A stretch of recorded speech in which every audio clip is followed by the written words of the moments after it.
So what's up, everybody? So as everybody saw, I've got a dash cam for the Jeep. It is a front and rear facing dash cam.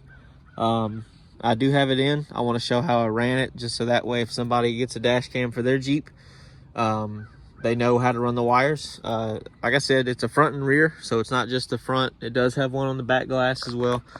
I'll link the camera in the description of this video and the last video where I kind of reviewed it and showed it a little bit. But yeah, so we'll start with the front. Well, I'll start with the rear since I've already got everything open. So there's the camera right there. Hopefully I didn't mount it upside down. I guess we'll find out when I turn the app on.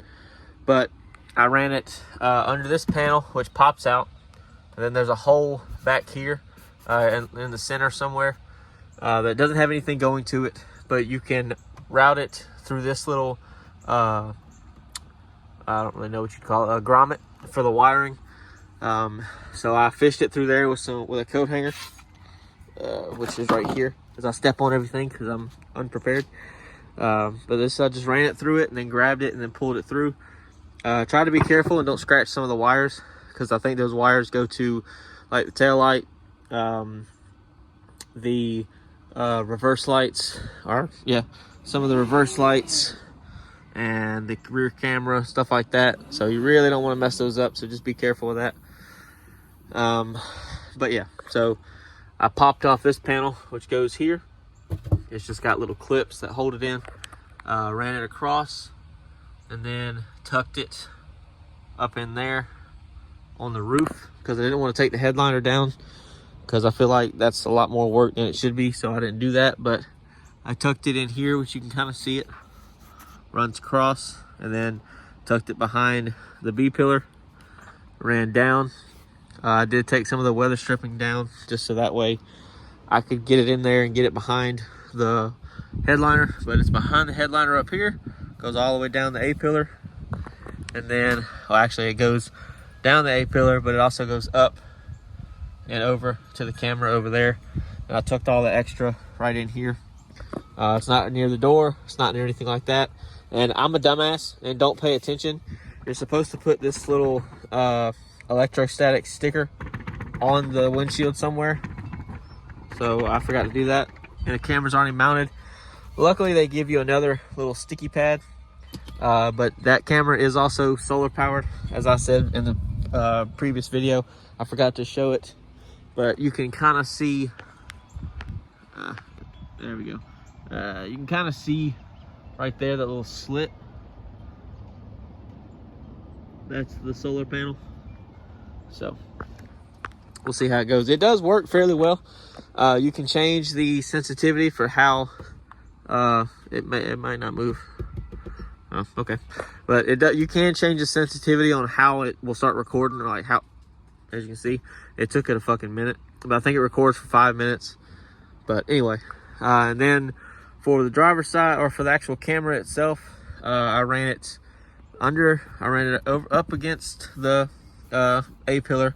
I tucked it up on the top of the headliner, ran it down here, took this panel off like I did on the other side. I used a long screwdriver and taped the cable to it and ran it all the way across. I just took this off and I kind of popped this down just a little bit, ran it straight across, and then pulled it out.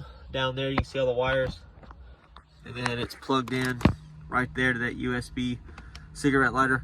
That cigarette lighter only works when the ignition is turned on, which is when I need it to work most of the time, which is usually, you know, when I'm going somewhere, when I'm driving.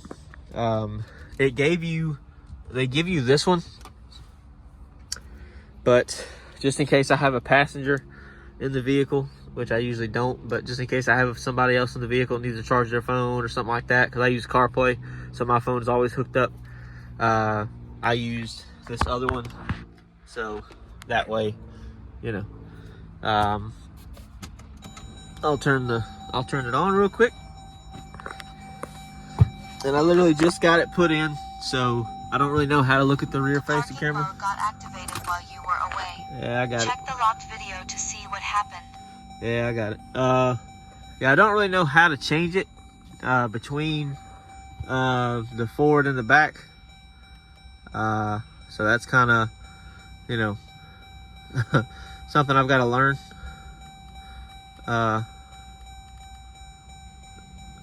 Oh, so I guess if you double click the menu button, which is what this is, really quick, it'll show the rear camera. So we'll pull the lift gate down. Of course, that's gonna close. And look at that. I didn't put it on backwards or upside down. So look at that. I just gotta aim it though. But like, you can't even tell that it's mounted to glass. So I'm impressed. I mean, like, if I got window tint, it would have to come off. But like, you can't see it. You can kind of see it right there. But I made sure to give it, I made sure to do all this while it was, while the lift gate was up. That way, it had enough slack so that when this opens and closes, it doesn't pinch it, it doesn't mess it up. Because I also didn't want it to look shitty, so I didn't want to try to run it, you know, over this where you just see the wire and it'll try to crush it. I didn't want to do none of that, so I did it this way. But yeah. So another thing I wanted to point out that I didn't say in the other video is I wanted this camera because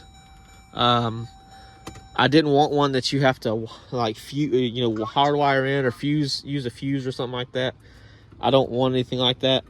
And I know somebody's gonna say, well, you don't have it fused now. Yes, I do. It's fused to the cigarette lighter, so if the cigarette lighter blows, it'll stop the camera from working. Is it an actual fused connection like in line for the camera? No. But if the camera doesn't get power from that, it'll turn itself off like it's doing now, or like it's already done, and it'll, you know, it'll be recording right now. So it's recording as we speak. So, but yeah, I'm impressed. I like it. It'd probably be easier on a car or a pickup that you don't have to drive. You don't have to pull it all the way from the back to the front. But yeah, and again, and I didn't mount the camera straight. That's my fault, so I'm an idiot. But don't be like me. Make sure you mount the camera straight. Mine's kind of crooked a little bit, not a whole lot. And try to pay attention when you also get this set up, because I accidentally clicked the wrong button and set it to Chinese. So I had to rewatch the video that the company has on YouTube, and I had to kind of just see how many times they scrolled down, what they clicked, blah, blah, blah, to put it back into English. So luckily I got it put back into English. The only thing I don't like is you can't change it from military time to regular time, but I guess that doesn't really matter. I think it probably makes it easier. So, and it reads speed. I think it reads like the longitude and latitude, date, time, stuff like that. So yeah. Yeah, and I've already set it up in the app as well, so you can record. It records and stores everything that you see. Every time it turns on, it records it. So yeah, anytime it gets hit, it starts recording. So it's got a G sensor in it. I'm sure the rear does as well, but I'm sure I'm sure most of the sensors are in this one. But once that starts recording, I'm sure the rear one will start recording as well. So yeah, we'll see how it goes. Because I drive at night, so I wanted it more for night than I did during the day, because I don't really park anywhere during the day except at home. But you never know. It always helps. But yeah, if y'all got any questions, just let me know. And I hope y'all enjoyed, and I'll catch y'all later.